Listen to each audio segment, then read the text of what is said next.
Hi there everyone, Joshua Green here, going out on a little road trip, leaving St. John's, headed to Point Lance, about 150 kilometers. We're driving in an electric vehicle, and I just wanted to film a few sections and let people know what it's like to drive long distance in an electric vehicle and show that it is possible. So we left St. John's with about 425 kilometers of range. And so we only got 150 to Point Lance, so we should have plenty of range. And then after that, we're going to head to Clarenville and use the Sun Country Highway charger there to get some more juice to make it back to St. John's. So yeah, so enjoy the ride, and hopefully we can share some good experiences and let folks know what it's like driving an electric vehicle here in Newfoundland. Thanks. Out of time. Now I'm left here sorting through things that I can't know. And I'm trying to change for you, but frustrations grow. Hi there. So we're just probably maybe 25 kilometers off the Trans-Canada Highway, continuing on our way down to Point Lance. It's a beautiful day here driving. It's currently 22 degrees out. We got the air conditioning on. It's nice and cool in here. Lots of range, so all good. Just wanted to share what the inspiration for this video was with you guys. There's been a lot of activity on news and social media about a couple of electric vehicle charging stations that were installed in the town of Marystown recently. And they've been getting a lot of flack from people saying that they're a waste of money. There's nobody in Marystown that has an electric car that can use them. The money could have been spent better. But we wanted to go and visit them and kind of bring attention to that it's not just for the residents of Marystown. You can also think of it as a destination charger. So people who have electric vehicles say, oh look, let's take a trip to Marystown on a beautiful day like today, where we'll that electric vehicle charging station will enable us to do that. We go to Marystown, we stay for several hours, we spend some money in the local businesses, and then that money stays with residents there of Marystown. So there's two ways of looking at it, and that's kind of what our plan was, to actually travel to Marystown today, but unfortunately we got a hold of someone at the town of Marystown, and unfortunately the chargers aren't operational yet, so we had to postpone that trip. Hopefully when they're in operation, I don't know how much longer it will be, hopefully not too much longer, but we can take a trip out to Marystown and check out the new chargers there and visit Marystown. I haven't been there, and it would be nice to go check it out. Out of time.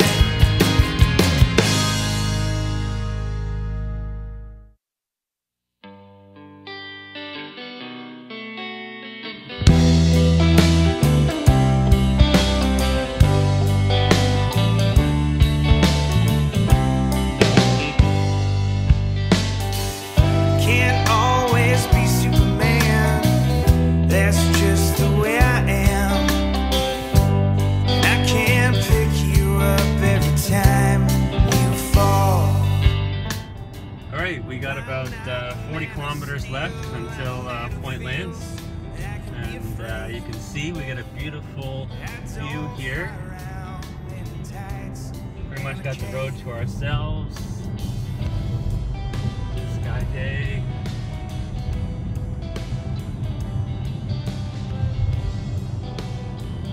Great little excursion. So before we reach Point Lance, I thought we could just talk about some misconceptions that a lot of people have, or maybe they don't understand about electric vehicles. So I just got a list here of a few different things. So the first thing I want to talk about was when you operate an electric vehicle, what is the actual environmental footprint? So obviously we're not consuming gasoline, and we're not emitting any CO2 throughout. There's no tailpipe on this vehicle, and so it's powered by electricity. And so there's a lot of people say, well, we have the Holyrood generating station here in Newfoundland, so you're just the electricity is just generated by oil at Holyrood. But as most people know, here in Newfoundland, very little of our electricity actually comes from Holyrood. Most of it is coming from hydroelectricity that is 100% renewable, zero emissions. So that's great. So it's about, currently I think about 80%, but in a few years when Muskrat Falls comes online, we'll be closer to 100%. So driving electric vehicle, that argument that you're just have CO2 emissions at a power plant doesn't hold here in Newfoundland. We got a great province with a very clean electricity grid, and it's excellent. I like the someone on a forum, EV forum, their username was Powered by Rain, and they're in a location where they have lots of hydroelectricity as well. So essentially this vehicle is powered by rain and snow that eventually makes it to hydroelectric dams and etc. So yeah, that was the first one. What was the second one there, Laura? Charging stations and range. Right, so charging stations. Here in Newfoundland, we have a little bit of a disadvantage because just geographically our province is so large. It's about, what, 1,000 kilometers if you are going all the way from St. John's to Port aux Basques. And currently there's probably, I'd say, it's about 10 charging stations if you were leaving St. John's and going all the way to Port aux Basques. There's some in Clarenville, Gander, Grand Falls, Deer Lake, Stephenville, and Port aux Basques. And ideally we could have lots more, because unfortunately you have to, so the car that we're driving right now has about 425 kilometers of range. So that's more than enough to make it to these charging stations along the Trans-Canada. But the thing is, you have to be careful. You can't go too far from your closest charging station. So we're going down to Point Lance now, and then we'll carry on back to Clarenville, where we'll charge at the Sun Country charging there before going back to St. John's. But unfortunately, let's say we wanted to go down to the Burin Peninsula. It would be very tough for us to do that now without a charging station, let's say, for example, in Marystown.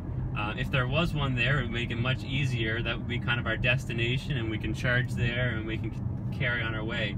So hopefully there will be more of these charging stations in the future, so that electric cars can essentially go wherever they want. I mean, they still can. So for people who don't know, you can charge this car up at most public charging stations are 240 volt, and they charge, that's called what you call a level 2 charger, and it charges the car quite fast.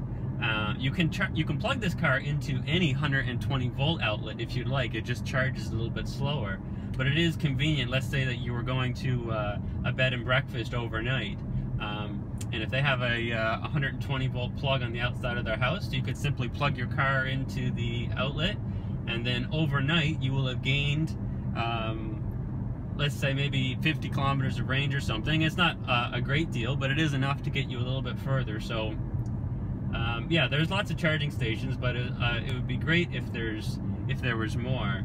There's most of the charging stations right now are located in St. John's, which is great for electric vehicles that are operating in around St. John's, a whole bunch of Nissan Leafs and Chevy Volts.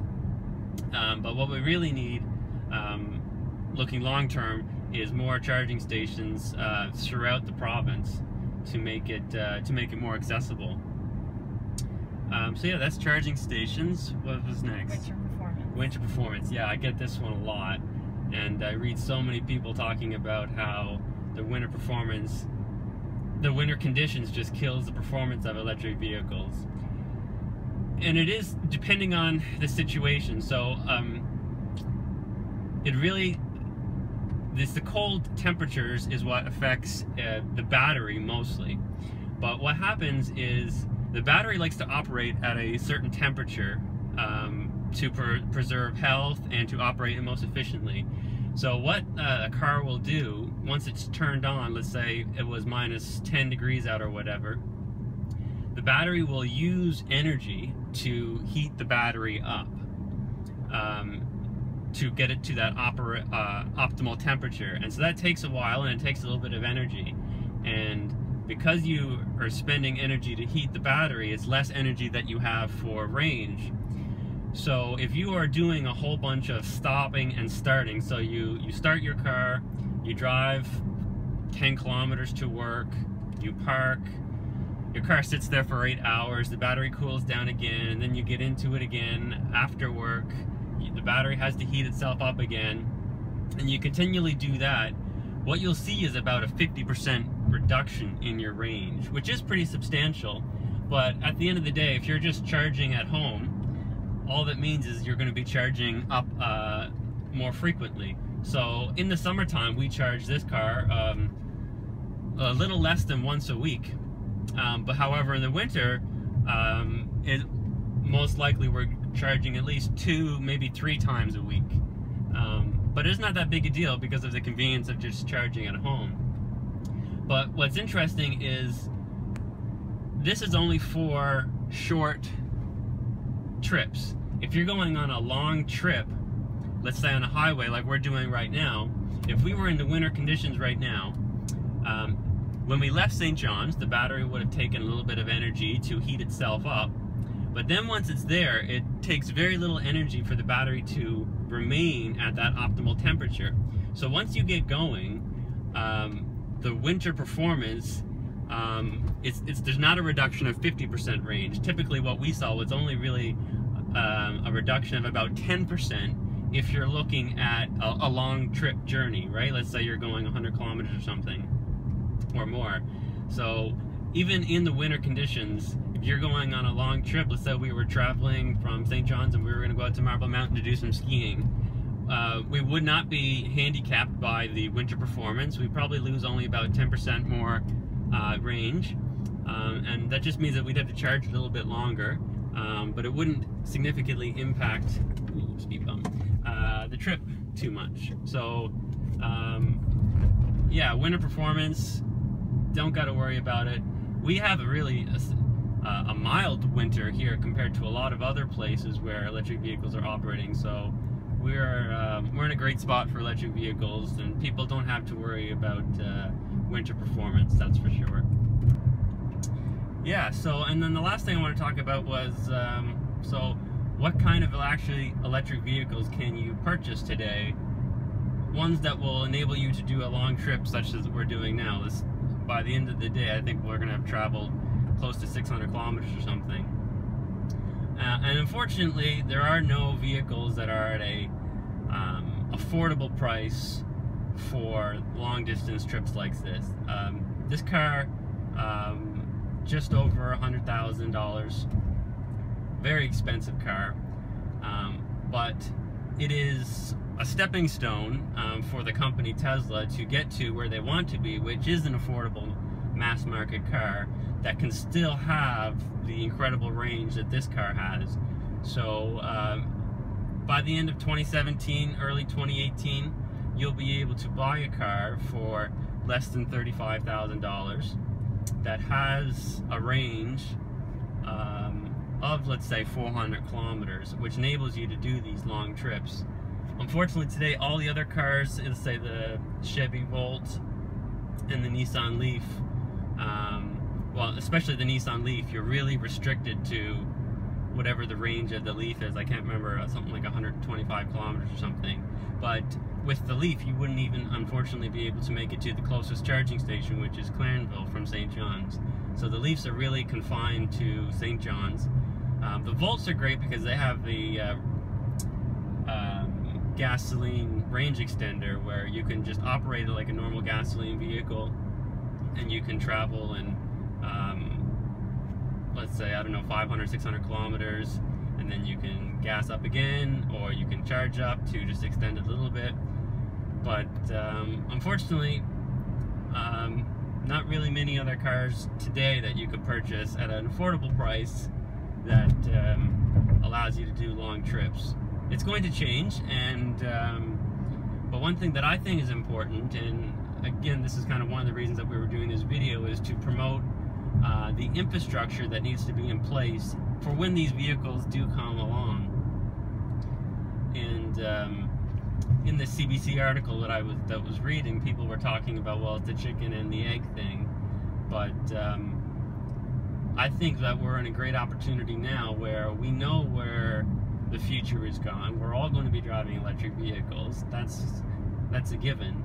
And so if you have an opportunity now to put in infrastructure, let's say in their case, when they're putting in a beautiful recreational complex, state-of-the-art, why wouldn't you go put in a couple of electric charging stations that only costs, it's around, in terms of the $9 million for the whole facility, is only a rounding error of the cost to add these charging stations. So of course, why wouldn't you put in charging stations, new infrastructure? And hopefully other towns, communities around Newfoundland will follow in their footsteps, the leadership that Marystown is doing, and put in charging stations, even if it's not at a new facility. If you think that you've got a great destination where you'd like people to come and visit, putting an electric charger would be an excellent way to attract EV drivers. So yeah, we got about 20 kilometers left to our destination, and yeah, we'll see you there.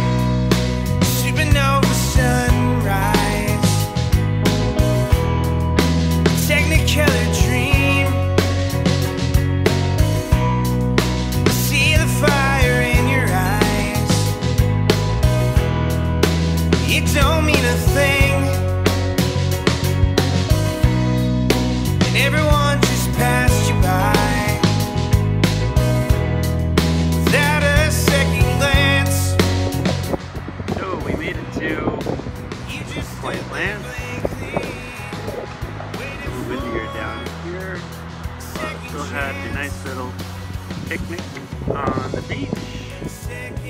There's Laura. We have all of our picnic stuff here in the front trunk. And yeah, I think we're gonna head out soon. So I think we're going to leave here now. I think we're gonna head to Clarenville. We should have enough range to get there. There's no cell phone service out here, so I can't check Google Maps how far it is. But I think we should have plenty of range, and well, once we get a little further down the road, we'll have cell phone service. We'll just double check that we have enough range to make it to Clarenville, and we can charge the car up there and see what adventures we can get up to in Clarenville. Look out the window, yearning for when you could, you fly away, and everybody told you, kid, you'll go far. Hi there, so we made a little change of plans. We decided we're not going to go to Clarenville. We had plenty of range to make it, but we needed to get back in town a little bit earlier than we thought, so we're just going to head back into St. John's. We have 124 kilometers of range left, so we'll have just enough to get into St. John's.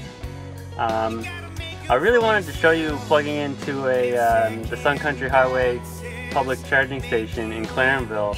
So I was thinking, as a compromise, when we go into town, we will stop into Mount Pearl and visit one of the public charging stations there, just so you can see plugging in the car, seeing how simple it is, and yeah, I think it will still be worth good value. Anyway, so we're going to leave Whitburn here, and we'll see you in town. Pays the rent. Second chances don't come easy.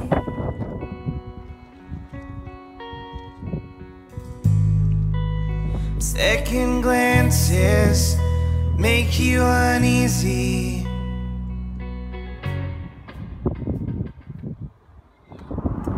Hi there, so we made it back to Mount Pearl, and this is a public charging station for Lindsay Construction. So I just wanted to demonstrate what it's like to plug in the car.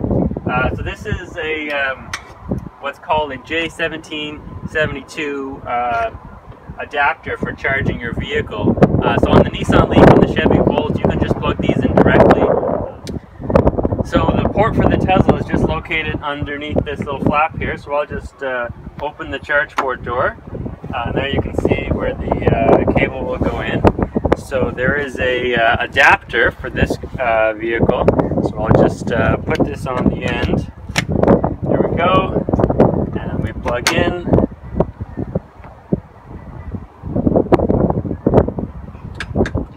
There's blue, and now we have green, showing that the charger is active. So we are now charging the vehicle. So we'll just look inside, just quickly to show you.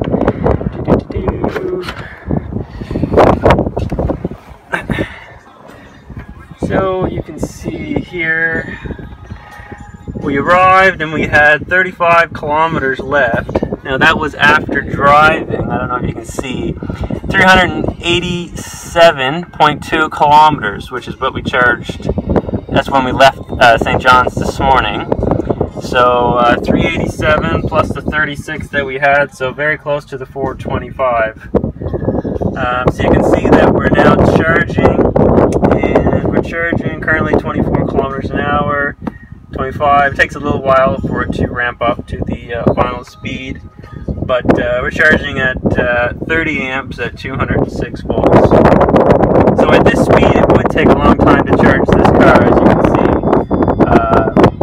Well, when it gets to its final speed, it'll probably almost take about 9.5 hours or so. But we don't plan to charge here. We just wanted to demonstrate what it's like to, if you were, let's say, you were in Marystown or Clarenville or whatever public charging station you were at. That's kind of what you would do. But we're going to go home and we're going to plug in and charge overnight, because that's the most convenient thing to do. So we had a great day exploring Newfoundland on this glorious day, driving in our zero-emission electric vehicle. All right, thanks everybody. Second chances don't come easy.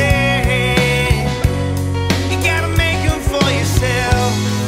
If second glances make you uneasy,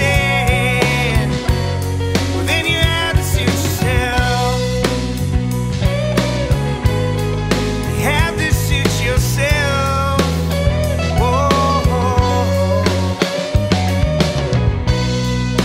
Supernova sunrise, technicolor dream.